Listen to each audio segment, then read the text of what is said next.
আসসালামু আলাইকুম গাইস, আশা করি সবাই ভালো আছেন। চ্যাম্পিয়ন্স লিগের পরে ওয়ার্ল্ড কাপ কোয়ালিফাই অলরেডি কিন্তু শুরু হয়ে গেছে। আপনারা জানেন যে প্রথম যে আন্তর্জাতিক বিরতি, সেই বিরতিতে কিন্তু যে ওয়ার্ল্ড কাপ কোয়ালিফাইয়ের যে ম্যাচগুলো, সেই ম্যাচগুলোর মধ্যে প্রথমত দুইটা করে ম্যাচ ছিল। তার মধ্যে দ্বিতীয় ম্যাচটা যেটা আর্জেন্টিনা বনাম কলম্বিয়া ম্যাচটা হয়ে গেল, এবং এই ম্যাচের মধ্য দিয়ে কিন্তু আর্জেন্টিনা প্রথমত হচ্ছে চিলির সঙ্গে 1-0 গোলে জিতেছিল, যারা আর্জেন্টিনা অলরেডি বিশ্বকাপে কোয়ালিফাই করেছে, এবং ইতিমধ্যে কয়েকটি দেশ কোয়ালিফাই করেছে, তার মধ্যে কিন্তু আর্জেন্টিনা কোয়ালিফাই করে ফেলেছে, যেখানে আর্জেন্টিনা তাদের কোয়ালিফাই পয়েন্ট টেবিলে কিন্তু 1 নম্বরে ছিল, এবং খুবই ফেভারিট হিসেবে তারা এই 2026 বিশ্বকাপে কিন্তু অংশগ্রহণ করতেছে।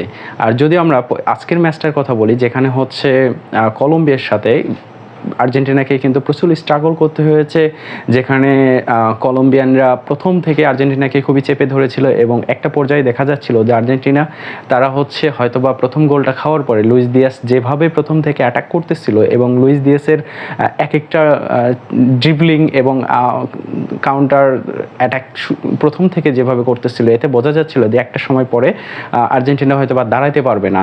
যেখানে হচ্ছে 72 মিনিটের দিকে যে এনজো ফার্নান্দেস একটা ভুল করে বসে, একজনের মাথায় লাথি দিয়ে বসে, সেখান থেকে কিন্তু তাকে লাল কার্ড দেখে মাঠ থেকে উঠে যেতে হয়। এর মধ্যে হচ্ছে লুইস দিয়াস প্রথম দিকে যে একটা সুযোগটা মিস করেছিল, এই সুযোগটা যদি কাজে লাগাতে পারতো, আমার মনে হয় যে ব্যবধান আরও বাড়াতে পারতো প্রথম দিকে। যদিও 10 জন নিয়েও আর্জেন্টিনা শেষের দিকে এসে একটা গোল পরিশোধ করতে পেরেছে, এবং আর্জেন্টিনার খেলা দেখে আমার মনে হয়েছে যে 2022 বিশ্বকাপের শুরুর দিকে তারা যেভাবে পারফরমেন্স করেছিল, এখন কিন্তু সেরকম একটা ধার নেই। যদিও আর্জেন্টিনার যদি পূর্বের কিছু ম্যাচের কথা বলি, সেখানে কিন্তু আর্জেন্টিনা দারুণ পারফরমেন্স করেছে। চিলির সাথে গত ম্যাচের কথা যদি বলি, সেখানে চিলির সাথে মোটামুটি স্ট্রাগল করতে হয়েছে, তারপরেও কিন্তু 1-0 আলভারেজের গোলে 1-0 গোলে কিন্তু তারা জিতেছিল। কিন্তু গত ম্যাচের কথা যদি বলি, যেখানে কলম্বিয়ানরা প্রথম থেকে এমনভাবে খেলতেছিল, প্রেসিংয়ের কথা বলেন এবং তারা বারবার কাউন্টার অ্যাটাকে যাওয়ার কথা বলেন, বিশেষ করে হাফ টাইমের আগে যদি দেখি, সেখানে কিন্তু আর্জেন্টাইনরা খুব একটা কিন্তু সুবিধা করতে পারে নাই। বারবার তারা হচ্ছে প্রেসিংয়ে ধরা খাচ্ছিল, এবং লং বলে তারা খুব অসুবিধায় পড়তেছিল, যেখানে কলম্বিয়ানরা, যদিও আমরা জানি কলম্বিয়ানরা এবং ইকুয়েডরের প্লেয়ারগুলো একটু হাইটে একটু লম্বা হওয়ার কারণে, ডিফেন্ডারগুলো মূলত সেই কারণে হচ্ছে অন্যান্য দলের জন্য একটু অসুবিধা হয়ে যায়। এছাড়াও যদি আপনি বলেন লুইস দিয়াস, যদিও হচ্ছে কয়েকজন প্লেয়ার মিসিং ছিল ইয়েলো কার্ডের জন্য, সেক্ষেত্রে কলম্বিয়ানরা হয়তো বা একটু পিছনে ছিল।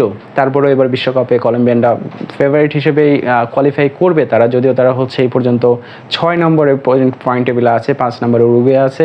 এবং আমরা যদি পয়েন্ট টেবিলটা একটু দেখি, সেখানে কিন্তু আমরা দেখবো যে আর্জেন্টিনা রয়েছে 1 নম্বরে, এবং 2-এ রয়েছে ইকুয়েডর, 3-এ কিন্তু ব্রাজিল চলে এসেছে। যদিও ব্রাজিলের খুবই স্ট্রাগল একটা মুহূর্ত ছিল, আমি অন্য কোনো একটা ভিডিওতে ব্রাজিলের এই স্ট্রাগলিং মোমেন্ট এবং হচ্ছে ট্যাকটিক্যাল কিছু বিষয় নিয়ে আলোচনা করব।